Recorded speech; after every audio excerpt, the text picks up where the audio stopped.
Amados irmãos, saudações. Sejam bem-vindos a mais uma edição do nosso Master Coach em prol da administração da palavra. Esta rúbrica enquadra-se no programa de coaching espiritual, que tem como intuito levar a partilha, a difusão e a divulgação da boa nova do Evangelho de Cristo, para que assim possa-se alcançar os objetivos últimos destes, enquanto este dirigindo a missão da salvação aos seus discípulos, depois tornados apóstolos, para que estes levassem o Evangelho até os confins do mundo. É assim que nós, num primeiro momento em separado, fazemos um estudo teológico profundo e num segundo momento, em comunidade, em assembleia, ocorre a partilha da boa nova. E essa partilha tem como objetivo alimentar, cuidar e advertir do perigo à igreja, para que ela possa conhecer aquilo que são os desígnios e a vontade de Deus. Porque as Escrituras Sagradas, ou a Bíblia, ela por si, ela é plena. Ela contém todas as instruções, todo o conhecimento, toda a revelação, tudo quanto importa que a igreja reflita, o que a igreja prega, o que a igreja ministre. Todos os assuntos encontram-se adstritos nas Escrituras Sagradas. Por via, então, destes encontros contínuos e semanais, nós pretendemos alcançar 4 principais objetivos. O primeiro desses é o de apresentar a Cristo como o mistério do plano de Deus. O segundo desses é o de apresentar ao Espírito Santo como a terceira pessoa da Trindade, como igualmente sendo Deus, pois existe um e único Deus. O terceiro objetivo é o de incentivar as pessoas a desenvolverem o hábito da meditação contínua às Escrituras Sagradas, para que lá possam encontrar as respostas a todos os desafios com que se deparam no dia a dia. E o quarto objetivo é o de também desenvolver nas pessoas o gosto e a prática da oração contínua, portanto, orando e vigiar, cumprindo assim a instrução do mestre da oração. E o quinto objetivo, por detrás destes, é o de unir a igreja. Porque nós sabemos que um dos fatores chaves para a união da igreja é a harmonia doutrinária. Então, por via da unidade espiritual que cria ou desencadeia esta harmonia doutrinária, também nós compreendemos que a igreja, quando ela estiver levantada e unida através do cânon, então assim essa igreja vai se encontrar próxima ou junta ao seu Criador, este que aguarda a condição de premissas por via dos seus servos, discípulos, pedras, fundamentos, igreja, doutrina, Espírito Santo, para que haja uma preparação com vista ao estabelecimento definitivo do reino de Deus aqui na face da terra. Então, vamos então passar para o estudo, após termos apresentado o programa e os objetivos. Então, hoje nós vamos estudar a Epístola aos Colossenses. Depois, na semana passada, temos estudado a Epístola aos Filipenses. E o tema que nós vamos nos centrar no estudo a Epístola aos Colossenses há de ser sobre os ensinamentos e práticas falsas. Este tema, na estrutura da Epístola do apóstolo Paulo, que tem aquela estrutura padrão, que compreende 5 secções. A primeira que é a saudação, a segunda que é a ação de graça, a terceira que é um contexto ou doutrina, a quarta que é a instrução e exortação, a quinta que são as conclusões. Então, nesta estrutura da epístola, esta parte aqui diz respeito às instruções ou exortações, ou aquilo que nós chamamos da teologia paulina. Então, este é que vai ser o nosso centro de estudo e vamos aprofundar de acordo com essa estrutura de 4 partes ou componentes. Antes de olharmos com muita profundidade ao tema de hoje, vamos fazer uma ponte com aquilo que nós tratamos na última aula. Então, de hoje a 7 dias atrás, nós tivemos mais uma sessão de ministração da palavra e nós estudamos a Epístola aos Filipenses. Nesse estudo que nós fizemos, o enquadramento que nós fizemos, uma parte tinha a ver com o contexto daquela epístola, a outra parte tinha a ver também com as instruções e exortações. No contexto, nós apresentamos ali Paulo a apresentar a alegria do Evangelho em resultado do progresso que ele registra que estava ocorrendo no Evangelho em função da sua prisão em Cristo. Então esse aqui era o primeiro contexto. O segundo contexto que o apóstolo Paulo trouxe-nos no estudo que nós fizemos era sobre viver em Cristo, porque ele dizia que quer morrer, quer viver, são ambos cenários igualmente bons para ele. Ele dizia, se morrer é melhor, mas se viver também não é mal, porque se for para o viver, vai ser mais uma oportunidade de poder pregar o Evangelho. Depois desse contexto, então, ele passa para aquilo que são as instruções e exortações. E nós vimos duas, principalmente. Vimos a primeira, em que ele fala da união na fé e também união no sofrimento em Cristo. E a segunda instrução que nós vimos é quando ele exorta a que nós tivéssemos os mesmos sentimentos que Cristo teve. E aqui ele faz essa analogia, focando-se naquilo que nós chamamos do hino messiânico, o hino cristológico, em que lá nesse hino constava como sentimentos de Cristo a questão da humildade, sobretudo a humildade do serviço, e a questão do serviço ao próximo. Então, tendo feito este respaldo do que nós vimos na última aula, podemos agora nos focar naquilo que é a sessão de hoje. Muito bem. Antes de nós entrarmos para esta sessão, vamos fazer um contexto. Em que contexto é que Paulo escreve essa epístola? Quando é que Paulo escreveu? De onde é que escreveu? Por que escreveu? Qual era o objetivo dessa epístola? Então é isso que eu chamo de contexto. Não contexto na estrutura da epístola de Paulo, mas contexto de quando, em que circunstância que ele escreve esta epístola. Esta epístola aqui, Paulo escreve enquanto está encarcerado, tal como consta no capítulo 10, versículos 10 a 17. Ele se refere que estava encarcerado. Essa epístola também os estudiosos concordam que, apesar de ser atribuída a Paulo, mas não foi Paulo quem escreveu essa epístola. Há ter sido um dos discípulos de Paulo que escreveu essa epístola. No que se refere a qual dos encarceramentos é que Paulo escreveu essa epístola, aqui as opiniões dividem-se. Há uns que dizem que há de ser no encarceramento que ele teve em Éfeso. Nessa razão, data-se esta epístola para os anos 62 e 63, mas também há uma outra versão de estudiosos que dizem que esta carta foi escrita quando ele estava encarcerado em Roma. E aqui, então, datam para o ano 70, mais ou menos. Em termos de objetivos dessa epístola, ela era dirigida com dois principais objetivos. O primeiro é o de fortalecer a fé da comunidade e o segundo era para advertir a comunidade sobre alguns erros teológicos que estavam a ocorrer, que poderia desviar o povo da salvação. E ele, como apóstolo, fundador, pai daquela comunidade, como ele se apresentou numa das epístolas, então ele sentia um grande ciúme, daí que ele tinha esta responsabilidade de velar pela sã doutrina a ser pregada e preservada enquanto um patrimônio litúrgico junto àquela comunidade. Então, nós vamos subdividir esse estudo em ensinamentos e práticas falsas, porque nós há bocado vimos que os objetivos do contexto em que Paulo escreve essa carta, primeiro era para quê? Fortalecer a fé, o segundo dizemos que era para quê? Corrigir ou advertir sobre alguns erros teológicos.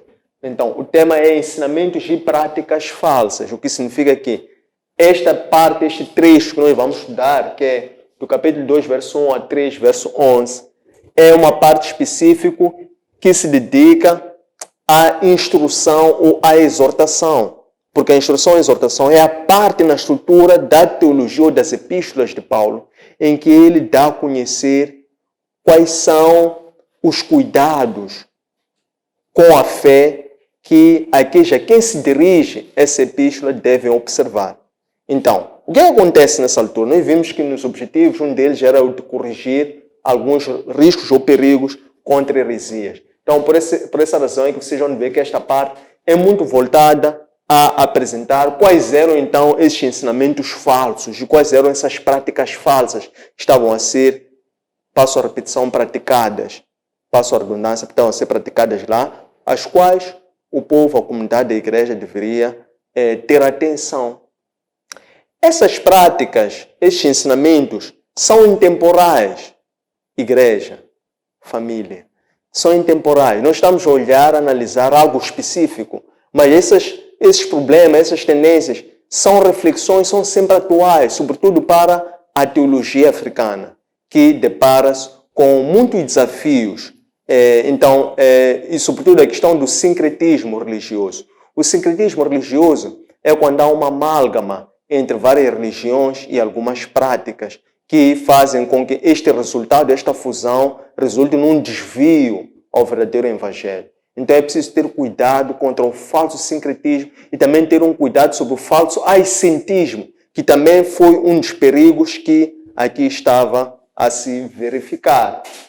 Então, em termos de estrutura, nós vamos ver que primeiro o apóstolo Paulo dirige uma exortação à firmeza. Firmeza do quê? Firmeza na fé da comunidade. Firmeza no Evangelho e firmeza na fé em Cristo. É esta primeira parte do Paulo, quando ele inicia esta parte aqui. Mas só que esta parte aqui inicia no versículo número 4. Mas é uma parte muito interessante, muito profunda, que é praticamente a síntese de todo o estudo que nós vamos fazer hoje, que são os versículos 1, 2 e 3 do capítulo número 2, que nós também vamos trazer aqui para esse estudo, para percebermos o que é que Paulo estava a transmitir, ou qual era o objetivo final de todo esse estudo. Está patente nos versículos 1, 2 e 3 do capítulo número 2, não é? Então, de seguida, ele inicia essa exortação à firmeza do versículo número 3. Então, ele começa por exortar a firmeza. Depois dele exortar a firmeza, ele começa a alertar, já na parte final, quando ele exorta a firmeza, sobre os perigos dos falsos pregadores que vinham promulgar filosofias falsas, filosofias errôneas, filosofias que poderiam levar à perdição ou desvio do verdadeiro evangelho. Não obstante a sua eloquência no falar, não obstante eles se apresentaram como sendo pessoas que possuíam um conhecimento extraordinário, uma sabedoria acima dos outros homens, mas que eram inverdades. Então, ele aqui começa já a alertar. É quando depois ele já diz, atenção, porque a plenitude divina está em Cristo. É quando ele se refere ao que? À supremacia de Cristo e da sua obra, relativamente àquelas obras que estavam a ser ali apresentadas e que corriam o risco de conduzir o povo à perdição por conta daquilo que era pregado pelos falsos filósofos. Então, aqui na supremacia de Cristo, da sua obra, ele faz menção ao novo nascimento. Primeiro, ele lembra que aquele povo foi remido por Cristo em batismo. E no batismo, aquele povo foi circuncidado com Cristo. Depois de ele ter sido circuncidado com Cristo, aquele povo foi ressuscitado com Cristo. Pois aqui há uma questão, há uma tonalidade interessante que o teólogo dá. É que diz que o cristianismo não é somente uma religião espiritual, mas é também uma religião encarnacional. Porque aqui traz a questão de que Cristo ressuscitou conosco. E ele, ao ter ressuscitado conosco, então nós, desde esse momento, desde então, passamos a ser suas criaturas, porque ele depois levou conosco toda a condenação e pagou, juntamente com isso, toda a fatura. Então é quando ele alerta, atenção. De seguida, depois dele apresentar essa questão da supremacia, então é quando ele diz, Atenção que todos estão agora libertos em Cristo. A questão de que Ele pagou a fatura da condenação do passado. Aqui na libertação em Cristo, Ele chama a atenção duas coisas. Primeiro é que Ele diz que devemos atentar para não recuarmos ou nos mancharmos na nossa libertação. E segunda exortação é que Ele diz para que nós não nos sintamos inferiores aos outros, porque eles apresentavam 3 heresias. A primeira heresia era o culto aos espíritos, que diziam ser cultos a espíritos dos antepassados, que isto equivale ao culto aos espíritos dos antepassados aqui em África. Mas eles diziam culto ou divindade ou busca por espíritos angelicais. Então, esse era o primeiro problema que ele apresentava. O segundo problema é que eles eram uma falsa humildade que aqueles pregadores apresentavam. O terceiro problema que ele apresentava era a questão da austeridade corporal, porque eles defendiam a ideia de que a matéria é má, a matéria é falsa, a matéria não importa, somente o espírito é que é agradável, coisa que não é verdade. O quarto e último aspecto é quando, por fim, então Paulo, depois, exorta a que nós possamos aspirar a coisas do alto. Por que a coisas do alto? Porque ele diz, não aspireis mais as coisas da terra, porque Cristo, Ele já levou sobre nós a sua condenação. Ele subiu e ascendeu ao alto. Então, que nós aspiremos as coisas do alto, que é lá onde está Cristo. Porque lá onde está Cristo é onde reside eternamente os tesouros. Aquilo que ele chama da riqueza, ele chama da fortuna. Ele diz que a nossa riqueza, o que é? É ter acesso à plenitude divina, que lá encontra-se o quê? Os tesouros do quê? Do conhecimento e da sabedoria. Então é basicamente isto que nós vamos discutir no estudo de hoje. Quanto à exortação à firmeza, eu vou primeiro me dirigir para os primeiros 3 versículos do capítulo número 2. Aqui na abertura, os primeiros 3 versículos do capítulo número 2, Paulo faz uma exortação muito interessante. Ele nos lembra da nossa filiação a Cristo, dizendo que nós não devemos olhar ou nos prender para coisas passageiras, mas nós devemos, salvos em Cristo, devemos olhar para Cristo e buscar compreender o mistério do plano de Deus, porque ele apresenta aqui Cristo como sendo o mistério do plano de Deus. Em que sentido é que Cristo é um mistério? Ele diz que em Cristo é lá onde está concentrada a fortuna, onde está concentrada a nossa riqueza. E ele explica que riqueza é essa. Ele diz que são tesouros. Tesouros de quê? Do conhecimento e da sabedoria. Ele diz que Cristo assenta-se sobre esses tesouros lá no alto. Então, essa é a forma como Paulo apresenta os primeiros 3 versículos do capítulo número 2. Antes da exortação à firmeza, que essa parte eu entendo que é muito importante porque ela é a síntese de todo esse estudo que nós vamos aqui fazer de seguida. É por isso que é muito importante nós olharmos para os contextos, muito mais quando nós queremos perceber isso a nível de hermenêutica. Muitas das vezes uma passagem a seco, fazer uma leitura fundamentalista, esse é um grande problema, um grande risco também que o Paulo trazia. Quando se faz uma leitura fundamentalista, que é uma leitura da letra, muitas das vezes nós não conseguimos compreender o que verdadeiramente se pretende transmitir.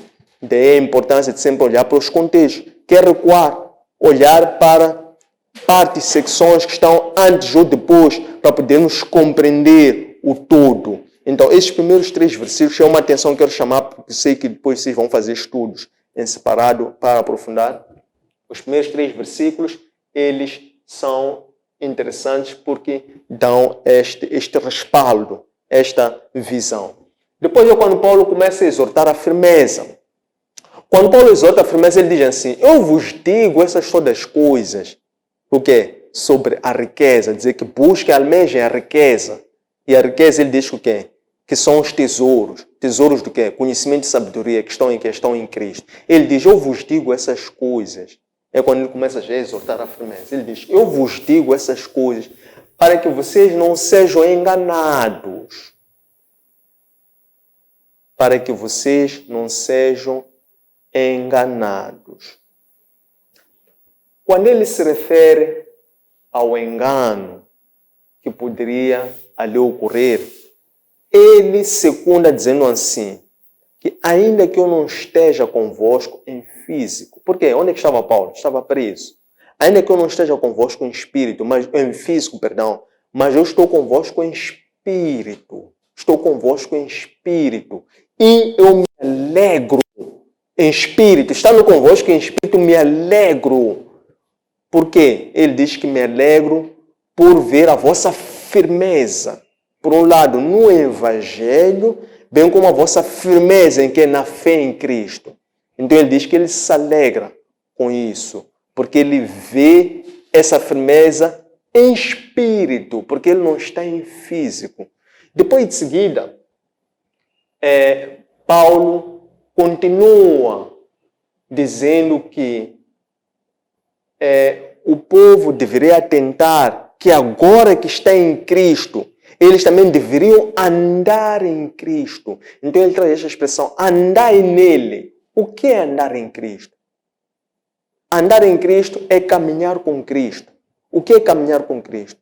É desenvolver as mesmas atitudes que Cristo. O que é desenvolver as mesmas atitudes que Cristo?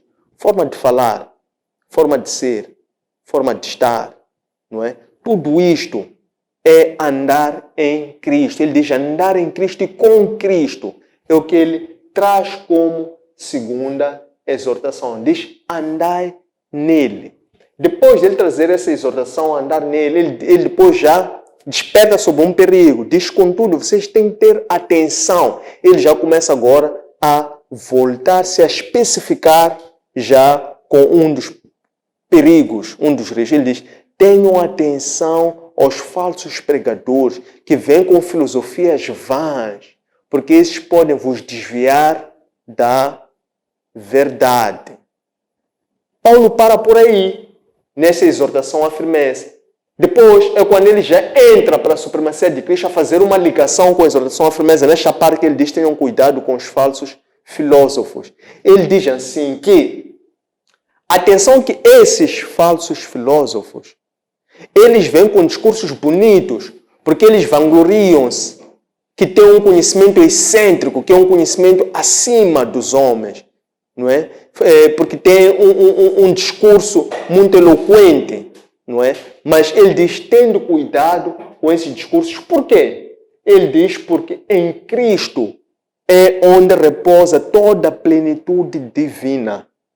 E no que concerne a plenitude divina, ele começa então a discorrer, a lembrar, dizendo que nós primeiro fomos circuncidados em Cristo, por força da nova aliança. Ele diz que pela nova aliança nós fomos circuncidados em Cristo. Quando fomos circuncidados em Cristo, então pelo batismo, então nós nascemos e obtivemos uma nova natureza em Cristo. Ele diz, ao termos nascido em Cristo, com essa nova natureza, então nós também fomos ressuscitados em Cristo. Ele diz, ao termos sido ressuscitados em Cristo, então é lá, nessa plenitude divina, que está nosso desejo, nossa busca, nossa necessidade, que é continuar a obra de Cristo. Porque ele diz que a obra de Cristo é suprema relativamente a quaisquer outras obras. Quando Paulo assim descreve sobre a necessidade de nós termos que atentar a Cristo, evitando a todo custo qualquer engano por força das doutrinas errôneas que eram apresentadas por esses filósofos. Ele discorre e fundamenta por quê. Não é? Já especificamos, ele referia-se primeiro à nossa circuncisão em Cristo, referia-se ao nosso batismo em Cristo e referia-se ao fato de nós termos sido ressuscitados em Cristo. Quando ele fala isso, depois ele já adverte, dizendo que nós agora que queremos almejar a plenitude divinal, devemos ter em conta que todos fomos libertos em Cristo. Aqui nesta nova verdade, essa instrução que ele diz que todos agora fomos libertos em Cristo, Paulo especifica, primeiro, em duas dimensões, em como é que nós fomos libertos, e depois Paulo também indica quais são os três riscos ou falsos ensinamentos ou falsas práticas que estavam a ser pregadas por esses filósofos. Então, ele primeiro diz, a primeira exortação, o primeiro cuidado que ele nos alerta, é que ele diz assim, tenham cuidado para não retrocederem na fé. Retrocederem na fé. Esse retroceder na fé seria pelo fato de nós não aceitarmos a libertação em Cristo. Agora que nós já fomos salvos, estamos livres daquela condenação, porque ele diz que Cristo pagou a nossa fatura, e ele tendo pago a nossa fatura, ele adquiriu os direitos sobre as nossas almas. Então, significa que agora que estamos libertos em Cristo, devemos ter cuidado para não recuar na nossa salvação, isto é, não cairmos, que é queda. E depois, ele depois diz, e segundo cuidado é não nos sentirmos inferiores. Quando ele se refere a não nos sentirmos inferiores, ele faz menção a 3 poderes que estes filósofos ousavam ou reivindicavam ter, os quais nós deveríamos olhar para os seus frutos. Por quê?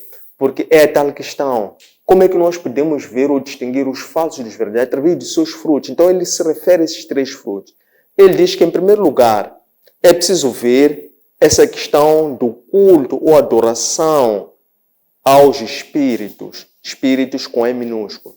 Então ele diz que esta prática é uma prática, para além de ser uma heresia, é cultuar por coisas que estão fundamentadas no conhecimento humano, no conhecimento, na sabedoria deste mundo. Ao passo toda a sabedoria, que é a plenitude divina, está em Cristo. Cristo está no alto. Não é uma coisa da terra, daqui de baixo. Então, esse entendimento que esses filósofos tinham de adoração aos espíritos, adoração aos espíritos angelicais, aos espíritos divinais, que diziam era culto aos mortos, aos antepassados. Ele diz que temos que ter muito cuidado com isso, porque esses filósofos dizem que eles têm conhecimentos que os habilita a adorarem estes espíritos. O segundo aspecto que ele chama a atenção para que nós tenhamos cuidado é a falsa humildade que esses filósofos apresentavam. Ele diz que aquela não era uma humildade verdadeira, não era uma humildade interior. Era uma humildade aparente para querer desviar as pessoas da verdade. O terceiro perigo que Paulo apresenta e exorta, quando ele diz não se sintam inferiores, é quando ele se dirige referindo-se à questão da austeridade corporal. O que nós queremos dizer com austeridade corporal? É que, por um lado, estes filósofos também diziam ou defendiam que a matéria é má. A matéria é errada, a matéria não deve ser, a matéria ela é uma heresia em si. Mas nós sabemos que Cristo ele fez matéria, porque Cristo, para além de o cristianismo ser uma religião espiritual, ele também é uma religião encarnacional, na medida em que Cristo encarnou, não é? Ao ele ter ressuscitado, ele também encarna, porque ele leva contigo só toda a sua divindade. E ele volta para nós também por inteiro. E Cristo continua vivo. Então ele diz que Cristo reencarna em nós agora. O que acontece é que existiam também as heresias que estes filósofos estavam a pregar, que o apóstolo Paulo também nos adverte. Ele diz, em primeiro lugar, devemos ter cuidado para não cairmos na tentação da questão da observância de certos alimentos. Ele diz que isso são normas. Isso é o quê? Isso é a lei. E se nós dermos crédito a isso, então de nada valeu o que Cristo ter morrido por nós. De nada valeu o que a obra de Cristo. Isso é o que é rejeitar a Cristo. O segundo aspecto que ele também faz menção, para além dessa questão dos alimentos, ele diz que é a questão dos dias de celebração ou dos dias do calendário. Calendário, neste caso, a induzir que é o calendário judaico. Ele a dizer que aquela questão do calendário também era uma mera questão a ver com norma, com lei. Então, isso também era uma heresia e isso também não deveria comportar tão pouco, deveria ser um aspecto que deveria contar para a nossa espiritualidade, porque se nós respeitássemos isso, estaremos a desrespeitar ou desonrar a Cristo. E o terceiro aspecto que ele traz também é a questão do sábado, a observância do sábado, enquanto uma lei, enquanto uma norma. Mais uma vez também, ele traz estes aspectos, são aspectos que nós temos que ter em atenção, que é para não recuarmos na nossa fé e toda a missão e obra de Cristo não ter sido em vão. Por último, então Paulo passa já para esta exortação para que nós possamos desejar, ambicionar, diligenciar, esforçarmos-nos, dedicarmos-nos, empenharmos-nos em aspirar às coisas do alto. Eu estava aqui a trazer alguns sinônimos da palavra aspirar. O que é aspirar? Desejar, querer, esforçar-se, empenhar-se, zelar-se, dedicar-se. Então, devemos trazer todos esses adjetivos para expressar que a nossa prioridade deve ser o quê? Coisas do alto. Por isso diz, aspirai às coisas do alto. Priorizemos as coisas do alto, porque nós já não somos do mundo. E nós, como já não somos do mundo, porque Cristo levou a nossa condenação a ter pago a fatura daquela mesma condenação. Então nós já não devemos buscar as coisas deste mundo, tal como aqueles filósofos que detinham, reivindicavam ter esses superpoderes, ou esses privilégios, ou eram pessoas que tinham dons espirituais acima dos outros. Ele diz que não. Nós devemos somente aspirar as coisas do alto. Por quê? Porque Cristo está no alto. Então, nós também devemos aspirar a Cristo. Você, quando aspira as coisas do alto, você está a aspirar ao próprio Cristo, que é em quem repousam sobre ele, porque ele diz, o apóstolo Paulo, que a nossa riqueza está no alto, a nossa riqueza está em Cristo, porque ele diz que em Cristo é de onde repousam os tesouros, que é esta riqueza que ele faz menção. Os tesouros da sabedoria, os tesouros do conhecimento, que são a graça de Deus. Isso é gratuito. Essa riqueza é gratuita.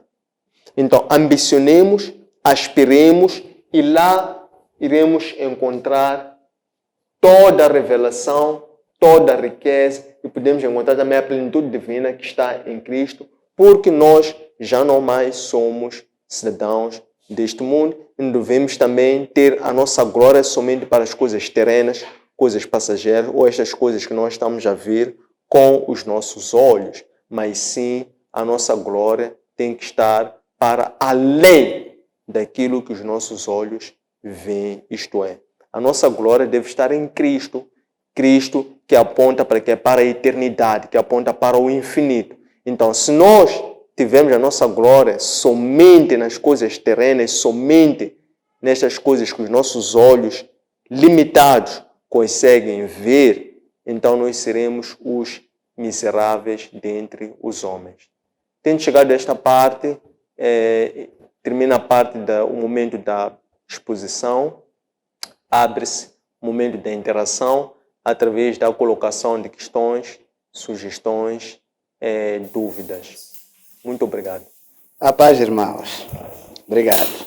Só que aqui tenho muita coisa que escrevi, então vai me escutar, depois ver qual é a parte que pode anotar. Obrigado. Ensi. A falsidade vem em dois grupos, que são pregadores e profetas. Como identificar os verdadeiros pregadores e profetas? A seguir, o Paulo fala de unir a igreja. Que via pode-se usar para unir a igreja, por enquanto vimos que há várias congregações ou igrejas? Obrigado. Bom, eu gostaria de saber como exortar a firmeza na fé nos dias de hoje. Há um irmão que conhece as Escrituras Sagradas, mas nega-se a entrega ao verdadeiro Evangelho. Estimados irmãos, saudações. Queria desde já parabenizar a toda a igreja por essa aula maravilhosa de hoje. É realmente um ensinamento que é muito valioso naquilo que toca o ensinamento de falsas doutrinas que nos últimos tempos tem vindo a crescer. Mas, contudo, nós tivemos essa graça de aceder a este material para que também não nos deixamos cair nas graças desses falsos pregadores. Para completar um bocadinho mais esta minha compreensão sobre o texto, eu gostaria de fazer assim algumas questões que é para completar o entendimento sobre esta matéria. A primeira das questões que eu tenho é como é que podemos hoje trabalhar a nossa fé por forma a herdar tesouros de conhecimento e sabedoria em Cristo. Como é que devemos, como cristãos, nos comportar por forma a não cair nas falsas doutrinas? Quais são as características de um discurso de um falso pregador? E também gostaria de saber qual é o papel ou missão atribuída àqueles que ressuscitaram com Cristo. Quais são as características de um... Não seria características de um falso pregador? Coach não anotou? Sim. Não, eu dizia, qual é a missão atribuída àqueles... Missão ou papel, qual é a missão ou papel atribuída àqueles que ressuscitaram com Cristo? Até que nível falsas doutrinas perigam a fé e a salvação da igreja? Perigam a fé e a salvação da igreja. Como e onde buscar a sabedoria verdadeira em Cristo? Gostaria também de saber qual é talvez ajudar-me a formular esta, qual é a consequência que a busca pelas coisas terrenas pode trazer a qualquer pessoa, seja ela cristã ou não cristã? Como é que a palavra de Deus pode ser um instrumento de treinamento em prol do alcance da sabedoria verdadeira? Do alcance da sabedoria verdadeira. Gostaria de saber quais são as práticas que podem distanciar o homem de Deus. E, para fechar, quais são os ensinamentos que a Bíblia traz-nos por forma a aspirar as coisas do alto? Estimados irmãos, obrigado pelas questões que foram colocadas, inspiradas pelo mesmo Espírito, com vista a podermos proporcionar a revelação dos muitos mistérios, quer aqueles expressos, quer aqueles também não expressos, para que assim nós possamos ser verdadeiramente cheios da palavra e cheios do Espírito do Senhor. Então vou passar a responder, comentar as questões que foram aqui colocadas, em número de 13, pela ordem de chegada. E a primeira destas é: a falsidade vem de dois grupos, os pregadores e os profetas. Como identificar os verdadeiros? Uma das formas que a Bíblia, de forma recorrente, faz menção, e até consta mesmo no Evangelho segundo Mateus, se não me engano, capítulo 7, faz menção ou diz respeito à questão de observar ou olhar para os frutos desse mesmo pregador ou desse mesmo profeta. Porque pelos seus frutos conhecerá ou conhecer-se-á quem são os verdadeiros, quem são os falsos. Qual é o padrão de observação dos frutos para vermos se são verdadeiros, se são falsos?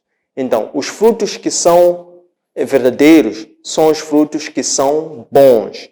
E os frutos que são bons são os frutos que o padrão do cânon ou a Escritura Sagrada explica, revela que frutos são esses. Estamos a referir-nos a bênçãos espirituais, não é? Estamos a falar de salvação, estamos a falar de atos de amor, estamos a falar de uma fé que atua pelo amor, estamos a falar do serviço à comunidade, estamos a falar da edificação mútua, estamos a falar do trabalho afincado para salvar almas, estamos a falar da forma de ser e de estar, do falar, do comportamento, das atitudes, né, de Cristo. Então, tudo isto expressa, fala, revela que obras ou fruto é que esse pregador ou esse profeta tem, manifesta, o seu espírito manifesta. Não estamos a falar de ter, do seu ponto de vista de ter carnal, ele na dimensão pessoa, mas nós temos que olhar, quando você olha para os frutos da pessoa,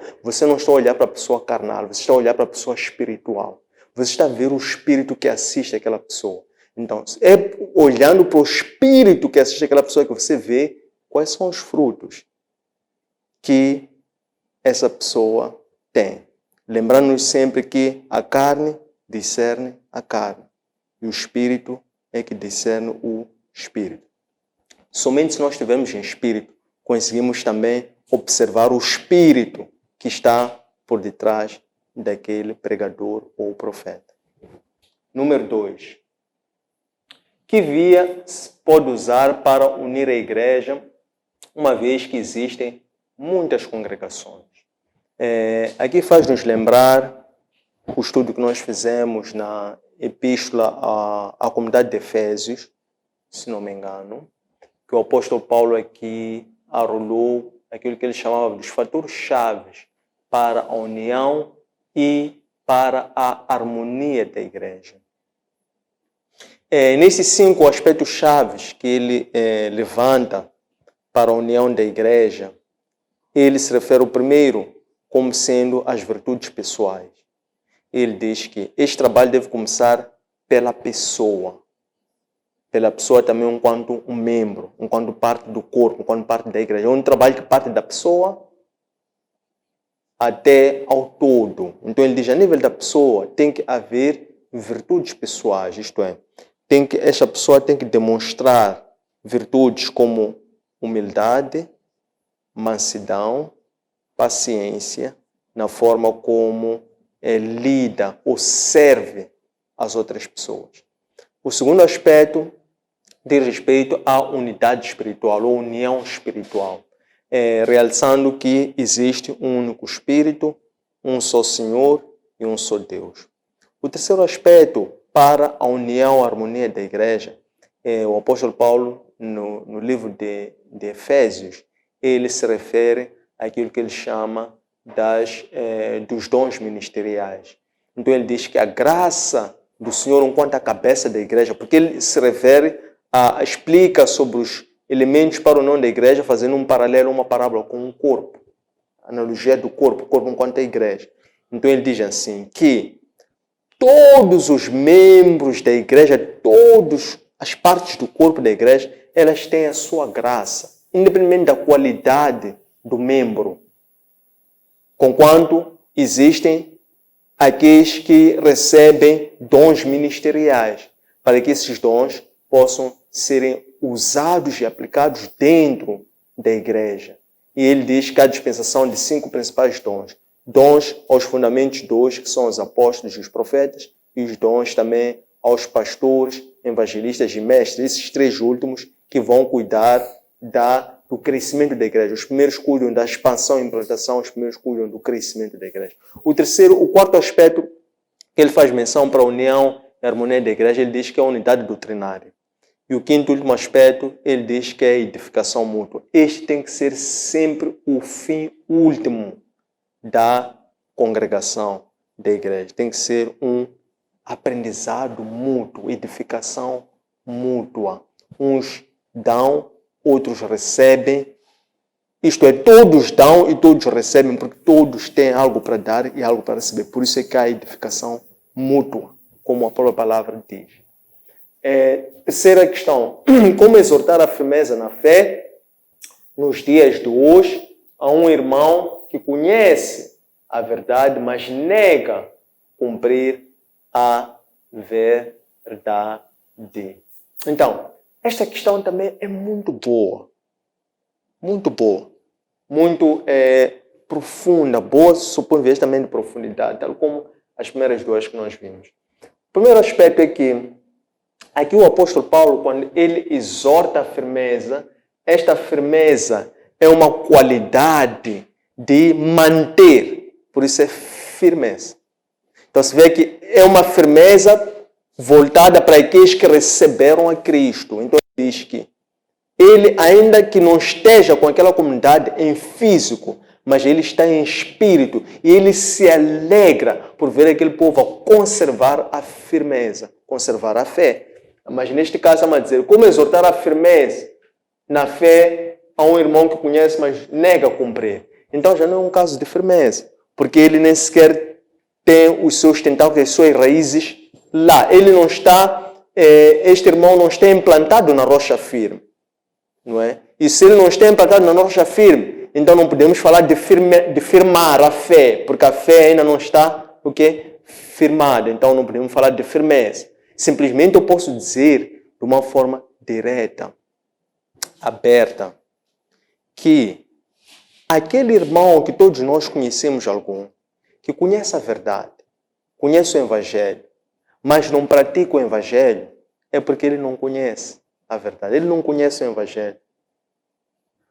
Conhecer o Evangelho não é conhecer a teoria. Não se esqueçam disso. Não se esqueçam disso. O Evangelho tem a teoria, sim. Tem a letra, sim. Tem a letra. Mas você pode conhecer a letra, mas não ter crença. Há quem não conhece a letra de forma eloquente o Evangelho, mas tem fé, tem crença. Então, conhecer o Evangelho... então vamos lá ver. Eu falei o que? Segundo caso, eu disse a quem pode conhecer a letra. Eu não disse conhece o Evangelho. Eu disse a quem pode conhecer a letra do Evangelho, mas não ter o quê? Um sistema de crença forte, que aceita aquele Evangelho para praticar. Logo, eu digo, sem hesitação, que quem não pratica, quem conhece a letra, mas não pratica é porque não conhece o Evangelho. Acha que conhece. Nós pensamos que há muitas pessoas que conhecem o Evangelho. Sim, teoricamente há muitas pessoas que conhecem a teoria do Evangelho. Teoricamente. Há muitas pessoas. Mas, de verdade, há poucas pessoas que conhecem o Evangelho. Por conhecer o Evangelho não é só conhecer a letra, é guardar o Evangelho. Como o Cristo sempre ministrou, e o apóstolo Paulo também sempre fez menção, guardar. O que é guardar? É aceitar a Cristo. Porque você quando aceita a Cristo, o que faz o Evangelho? Fica o quê? Fica gravado no nosso coração. Então você já não conhece só o que é a letra, porque o Evangelho já está gravado no teu coração. Quando o Evangelho está gravado no teu coração, então tu já ages, os teus atos já revelam ou espelham aquela verdade, porque você já não tem um conhecimento teórico só. Já tem um conhecimento o quê? Profundo, material, que está gravado na tua própria carne, no teu coração. Então, o que você fala, o que você faz, não é? Por isso a palavra de Deus diz, a boca expressa aquilo que abunda no coração. Quando o Evangelho está gravado no teu coração, a tua boca só fala o quê? Verdades do Evangelho. Por isso é que se diz, como é que vais conhecer um verdadeiro ou um falso? Pelos seus frutos. O que fala, o que faz, tudo. Nós temos que, em espírito, temos que ser muito atentos e saber observar. Porque sempre nós vamos conseguir identificar os níveis de maturidade na fé de pessoa ou de igrejas. Questão seguinte, número 4. Como é que podemos hoje trabalhar a nossa fé por forma a herdar o tesouro do conhecimento e da sabedoria em Cristo? Então, a pergunta também é muito boa e ela já traz uma sugestão de 3 palavras. Como trabalhar a fé? Então, você vê que temos que trabalhar a fé, mas a questão é como trabalhar, é perseverar. É dia a dia. Você não vai trabalhar a fé um dia, não trabalha a fé um ano, não trabalha 2 anos, não trabalha 3, 5 anos. Você vai trabalhar a fé. Você perguntou e respondeu. Como trabalhar a fé? Perseverança, consistência. O apóstolo Paulo, é muito interessante essa pergunta, por quê?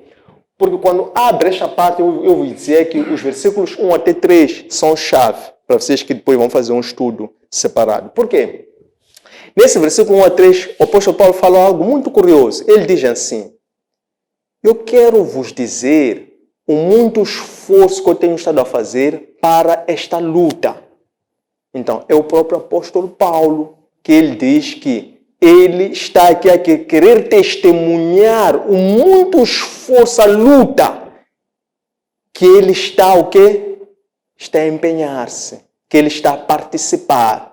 Então, aqui quando fala de luta, significa o quê? Há 2 questões. É que o próprio apóstolo Paulo, ele está a lutar para ele próprio primeiro também se firmar na fé. E também, se ele se firma na fé, então estará em condições de quê? De também apelar, exortar e orientar a comunidade que ele serve para que também se mantenha firme na fé. É o que o apóstolo Paulo diz isso nos versículos 1 a 3, antes dele falar do quê? Dos tesouros de Cristo. Ele diz, quero vos falar as muitas lutas que eu estou a enfrentar, estou a lidar. Por favor.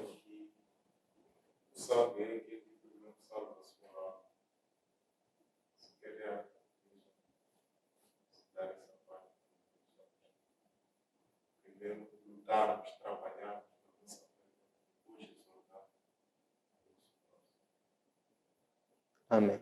Muito obrigado. É mesmo isso. Um bom complemento. Número 5, né? É 5, né? Como é que devemos, como cristãos, nos comportar por forma a não cair em falsas doutrinas? Então, o apóstolo Paulo dá 2 nesse estudo, só para não sair muito desse estudo. Ele dá 2 sugestões. Uma delas, ele diz, não nos sentirmos que inferiores. O que acontece? É que há uma tendência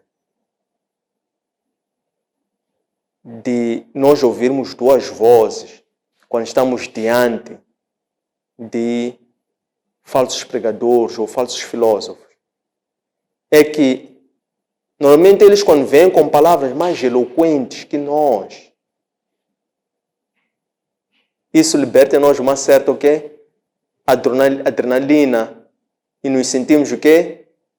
Inferiores. Porque estamos a olhar para quê? Qual é o padrão? Estamos a olhar conhecimento. Porque ali nós estamos a achar ou a julgar que aquele é mais sábio que nós somos. Mas ao mesmo tempo que você ouve essa voz, há uma outra voz que diz que não se sinta assim. Eu sou Cristo, estou contigo, estou aqui, estou firme. Não se sinta inferior a ninguém nem ao trem. A qual dessas 2 vozes é que você dá atenção? Então isso é que mostra a tua qualidade de fé. Número 6. Quais são as características de um discurso de um falso pregador? Bom, o falso pregador, ele sempre vai rejeitar a Cristo, porque é um anticristo. Agora, como é que nós vamos saber que ele está a rejeitar a Cristo? Significa que nós tem que haver o quê? Tem que haver um conhecimento sólido do Evangelho.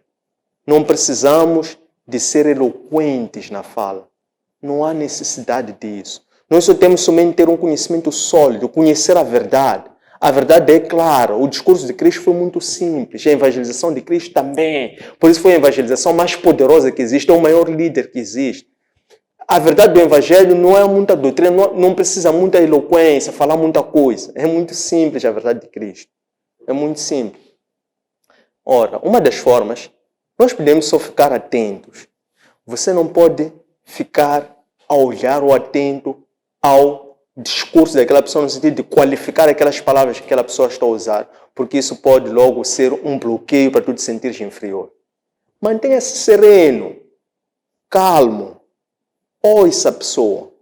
Ouçamos a todos. Ouvir não tem nada de mal. Você ouve a pessoa, fica atento, mantenha-se humilde. Ouça a pessoa. Você ouvir a pessoa, há de perceber se aquela pessoa, aquilo que fala, é contra ou é a favor de Cristo. Por quê? Porque às vezes eles podem usar uma tática, que é falar muita coisa para confundir, para atrapalhar. Às vezes nós não precisamos ficar atento a todas as palavras. Você se quer perceber ou entender o discurso de uma pessoa, às vezes não precisa de compreender ou acompanhar tudo quanto diz, mas você tem de acompanhar e perceber o que é o raciocínio. Então, acompanhe o raciocínio, não acompanhe as palavras. Vocês olharem para as palavras e se eventualmente for uma pessoa que é muito eloquente, isso pode criar o que? Uma inferioridade. Mas você acompanha o raciocínio, o fio da pessoa, o pensamento da pessoa. Não é? Então, acompanhe o pensamento. Se nós olharmos para o pensamento, vamos ver para onde é que esse pensamento está a ir. Qual é a direção desse pensamento?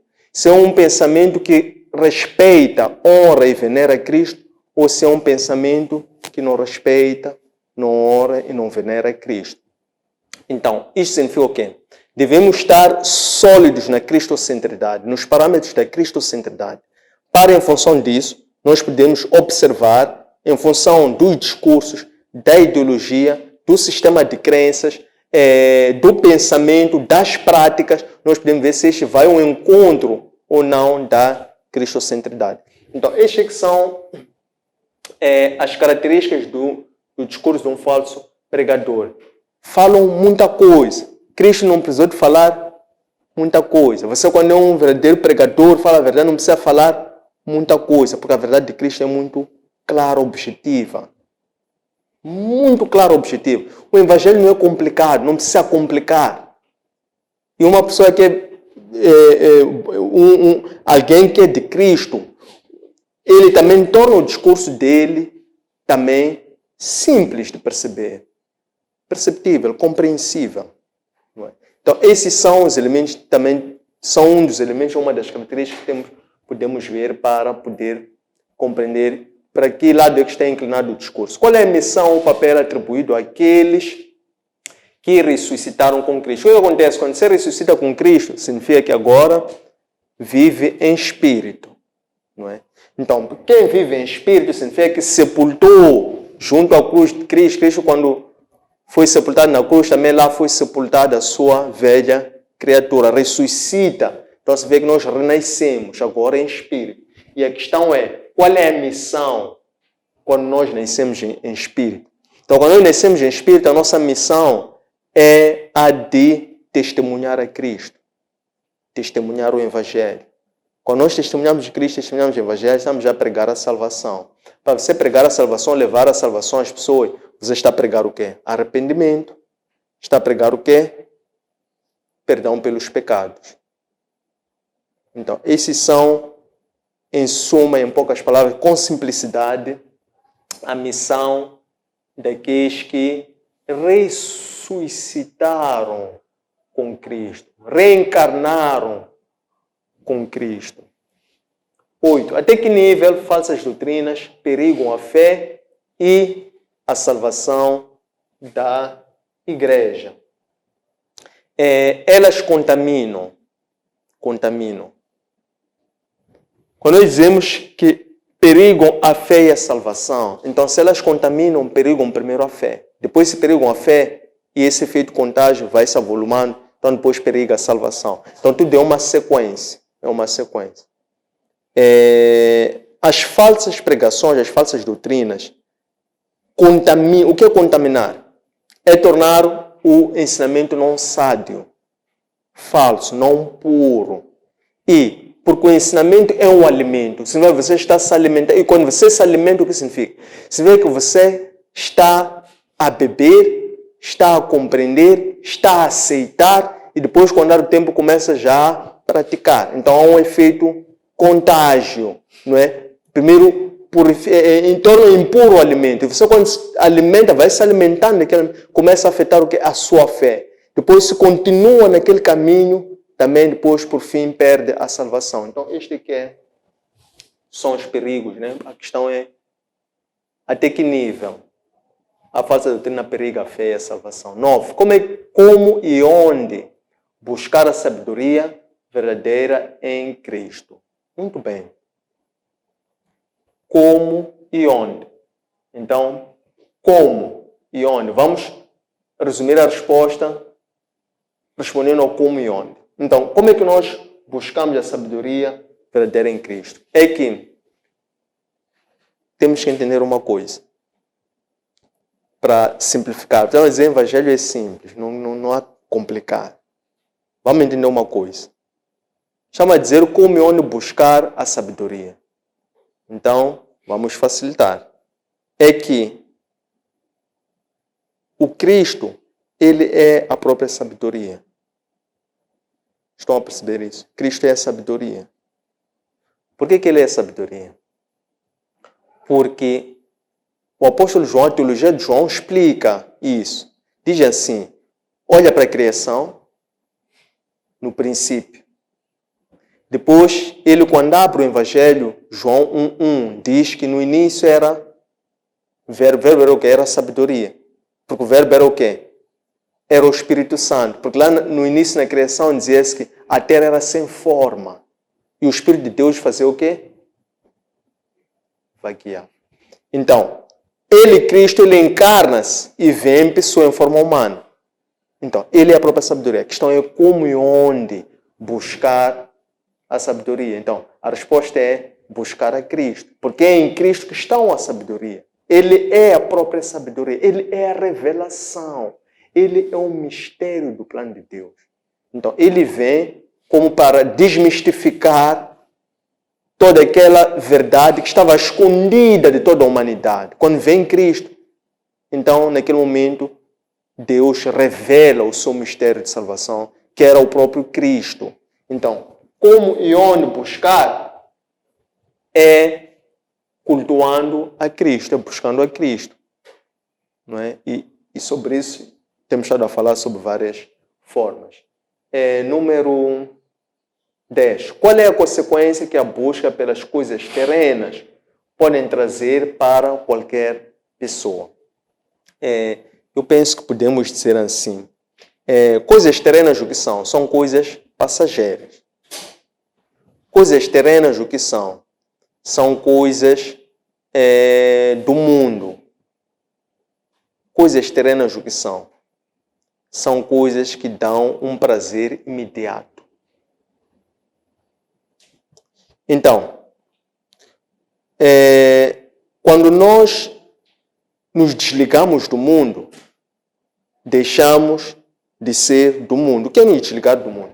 Há uma das questões aqui que se falava de renascer em Cristo, quando dizíamos ressuscitar em Cristo, ressuscitar em Cristo. Quando nós ressuscitamos em Cristo, já temos uma nova natureza, é uma natureza espiritual. Tornamos-nos que é filhos da luz, ou seres de luz. Então, neste estudo aqui, há uma certa passagem também, que o apóstolo Paulo aqui, quando diz todos libertos em Cristo, ele diz quais são os atos, as atividades que nós temos que nos desligar dessas, porque elas já não fazem parte dessa nossa natureza. É por isso que nós dizemos, a consequência de nós buscarmos as coisas terrenas, que são aquelas que o apóstolo Paulo faz menção aqui, é que elas podem fazer com que nós, o quê? Percamos a salvação. Porque é como se nós estivéssemos a contemplar e a viver somente para a glória deste mundo. São coisas passageiras. Há uma expressão que o apóstolo Paulo usa em certa passagem, diz que quem assim é e vive é o mais... A expressão que ele diz que é o mais imbecil entre os homens, uma coisa assim. Número 11. Como é que a palavra de Deus pode ser um instrumento de treinamento em prol do alcance da sabedoria verdadeira? É assim, palavra de Deus, muito interessante, muito poderosa essa questão. Mas para ela ser um instrumento de treinamento em prol do alcance da sabedoria, é preciso ter cuidado. E o apóstolo Paulo aqui também traz, nesse estudo, traz uma série de passagens. Não verdadeiramente a ele, mas a teologia desse estudo da Epístola aos Colossenses é a questão da leitura fundamentalista. O que é uma leitura fundamentalista? A Escritura de Deus, a palavra de Deus, ela precisa de intérpretes. A palavra de Deus precisa de intérpretes. É por isso que existem mestres. É por isso que existem pessoas revestidas de capacidade para ajudar o que é a interpretar. Essas pessoas são pessoas especiais? Não são pessoas especiais. Essas pessoas têm a graça. A graça não é delas, a graça é de Deus. Lembra-se quando nós falamos dos fatores para a união da igreja? Dizemos, Deus dá graça a todos, mas dá graça a alguns que recebem certas vocações para aplicarem na igreja. Não é para aplicar para ele, em casa dele. Não, para fins próprios, não. Para usar na igreja, para edificação mútua. Então, o que isso significa? Significa que a leitura fundamentalista é uma leitura que tu fazes com a tua cabeça. A Bíblia não se lê. A Bíblia reflete, medita-se. E segundo aspecto é que quem escreveu a Bíblia foram pessoas inspiradas por Deus. Então, para você entender, também tem que ir inspirado por Deus. Se você não for inspirado por Deus, não vai entender. Vai fazer uma leitura fundamentalista. Vai sair na mesma, ou até pode sair pior do que entrou quando foi para ler. Então, por isso dizemos, como é que a palavra de Deus pode ser um instrumento em prol do alcance da sabedoria verdadeira? É como está aqui colocado. Não é? Então, podemos dizer que é evitar uma leitura fundamentalista e também nessa resposta já trouxemos várias outras formas. A busca pelo Espírito Santo. Porque o Espírito Santo participou, quer inspirar os profetas, quer a convencer a igreja para completar a Bíblia Sagrada, quer também o Espírito Santo participa hoje para qualquer pessoa que queira ir consultar a palavra de Deus com a guia e instrução do próprio Espírito Santo que inspirou quer os profetas, quer a igreja que formaram a Bíblia. Então, o Espírito Santo é indispensável em todos os momentos. Em todos os momentos. Esse é que vai nos conduzir por toda a verdade. Número 12. Quais são as práticas que podem distanciar o homem de Deus? De acordo com o estudo de hoje, uma dessas práticas que distanciam o homem de Deus é o culto ou adoração aos espíritos. Espíritos com E minúsculo. Culto ou adoração a mortos. Culto ou adoração aos nossos antepassados. Não é? Quem assim faz está sem saber, se não sabia. Mas se não sabia, pode saber hoje. Que assim, dessa forma, esse proceder está a rejeitar a Cristo. Por que está a rejeitar a Cristo? Porque é assim, muito simples. O evangelho é fácil de perceber. Vamos simplificar. O que acontece? Cristo, ele já preexistia antes da criação do mundo. Então, o que isso significa? Se vê que Cristo é o nosso Criador. Por isso é que Ele é Senhor. Mas, em algum momento, Ele também veio na forma humana. Quando veio na forma humana, qual era a missão dele? Era para nos reconciliar com o Pai. E quem que reconciliou? Foi Ele. Então, quando Ele nos reconciliou com o Pai, a partir daquele momento, Ele foi à frente. Por isso é que ele, antes de ir, despediu os seus discípulos. Eu vou à frente, vou preparar moradas. Então, você vê que Ele é o quê? Ele é o caminho. Ele é o caminho. E se Ele é o caminho, então nós devemos só e somente prestar culto a Ele. Só e somente culto a Ele. Porque Ele não é morto. Lembrem-se o que Ele disse a um dos irmãos que disse assim...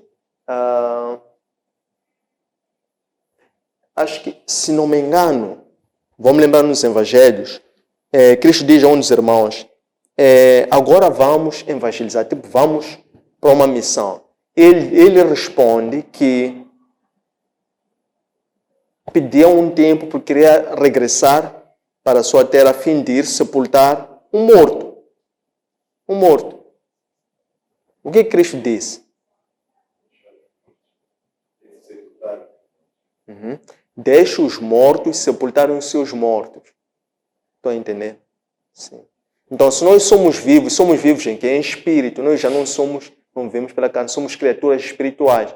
Então, se nós somos criaturas espirituais, então nós agora cultuamos Espírito, que é o Espírito Santo, que é o próprio Deus.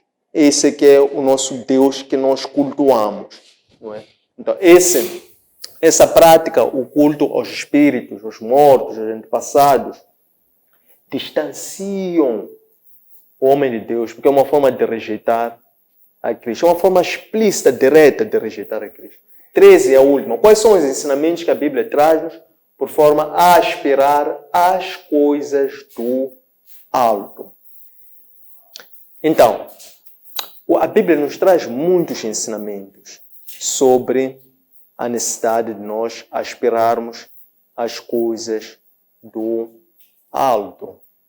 Um desses ensinamentos que nos traz, por força do estudo de hoje, é na passagem que o apóstolo Paulo se refere, que todos fomos o quê? Libertos em Cristo. O que isso significa? Significa que foi para a nossa liberdade, que Cristo nos libertou. Consequentemente, significa que Cristo, ao ter sido chicoteado, cuspido, rejeitado, morto, condenação pela cruz, enquanto uns achavam que estavam a castigar-lhe, ele lá estava ao quê? A vencer. Enquanto aqueles que fizeram com que Paulo fosse preso injustamente, dizendo que Paulo incitava a violência, queriam castigar, fazer Paulo sofrer, queriam fazer Paulo recuar e talvez Paulo desistir de pregar o Evangelho. O que Paulo descobriu lá? Descobriu o mistério de Cristo mais uma vez. Na reencarnação corporal de Cristo em Paulo, porque Paulo estava a sofrer por conta do Evangelho. Por isso Paulo diz, a minha prisão em Cristo. Então, ele descobre na sua prisão em Cristo que aquilo também era para ele vencer. É por isso que ele escreve a epístola, a dar a conhecer ao povo, à comunidade de Filipenses, que ele havia vencido. É por isso que ele diz assim, que as minhas prisões em Cristo, por um lado, são o progresso do Evangelho, mas também vão ser uma força para dar ainda mais vontade, motivação, inspiração aos cristãos, aos membros, para que eles não tenham medo de nada, de perseguição, de afronta, de ameaça, para que eles não tenham medo de nada por conta da pregação do Evangelho. Então, com isso queremos dizer que o quê? Que todos estes, demos 2 exemplos. Esses já esperavam as coisas do alto. Primeiro, Cristo veio do alto. Despiu a sua glória. Fez-se homem. Fez-se inferior a nós. Desceu lá para baixo, arrancou as chaves e acendeu. O próprio apóstolo Paulo, ele dizia o quê? Dizia, unidos na fé e no sofrimento. Está aqui outro segredo. Quando nós estamos unidos em Cristo, quer na fé, quer no sofrimento, o que significa? Quer você esteja a passar por alegria, quer esteja a passar por tribulações, mas ambos os eventos são igualmente bons. Isso não faz te mudar de humor, não faz murmurar, não faz desistir da fé, porque você já é uma pessoa madura na fé. O que é ser maduro na fé? É aceitar ambos os eventos, alegrias, dias menos bons, mas em Cristo você mantém o quê? Consistência. As pessoas nem sabem quando você fica zangado. Sequer sabem que você tem problemas. Você está a sofrer tribulações, você está em comunhão com Cristo, não com o homem. Você está unido em Cristo na fé e no sofrimento, incondicionalmente. Essa pessoa, quando tem exato, o apóstolo Paulo fez, dissemos Cristo veio do alto. O apóstolo Paulo aspirou ao alto. Exortou-nos também a termos comunhão na fé e no sofrimento. Então, há vários momentos, várias passagens, várias formas pelas quais a Bíblia nos ensina a nós aspirarmos as coisas do alto. Por quê? Por último, para fechar. Por quê? Porque ele diz que quando Cristo paga a nossa fatura, ascende para o alto. Então, quando ele estava a ascender para o alto, vindo de baixo, arranca as chaves, está a subir, a ascender para o alto.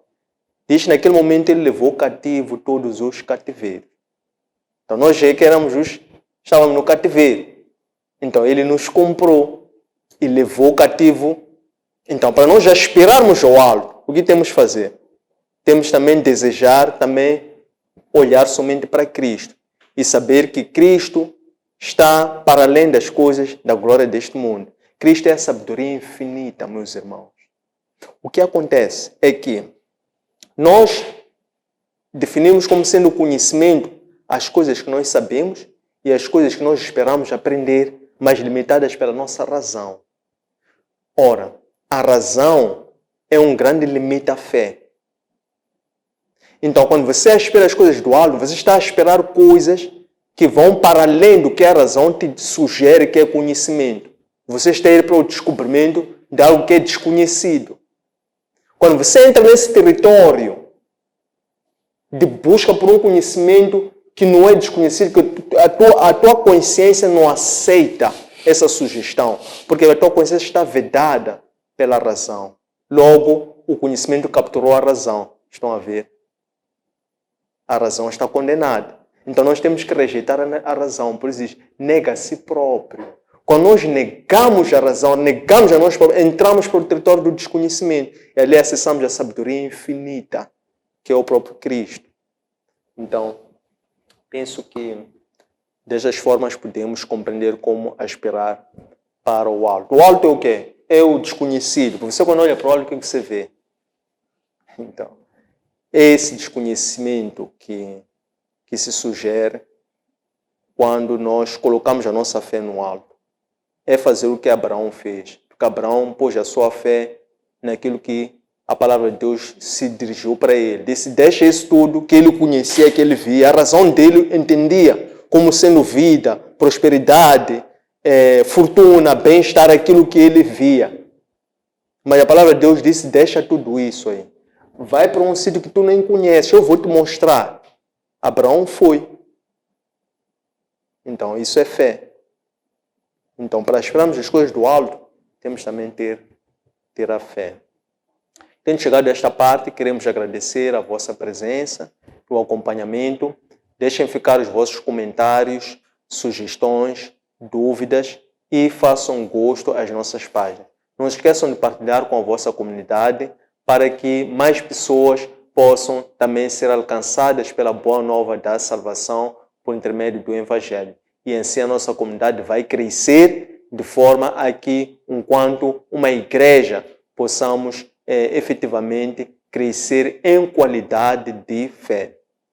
Esta aula encontra junto aos nossos arquivos digitais, designadamente nossas páginas de Facebook, Instagram, YouTube, designada Antônio Sende LDA. Nosso aplicativo para plataformas Android, LWeb, e nosso webpage www.academiaservo.com. Espero que gostem. Um abraço de luz e até breve.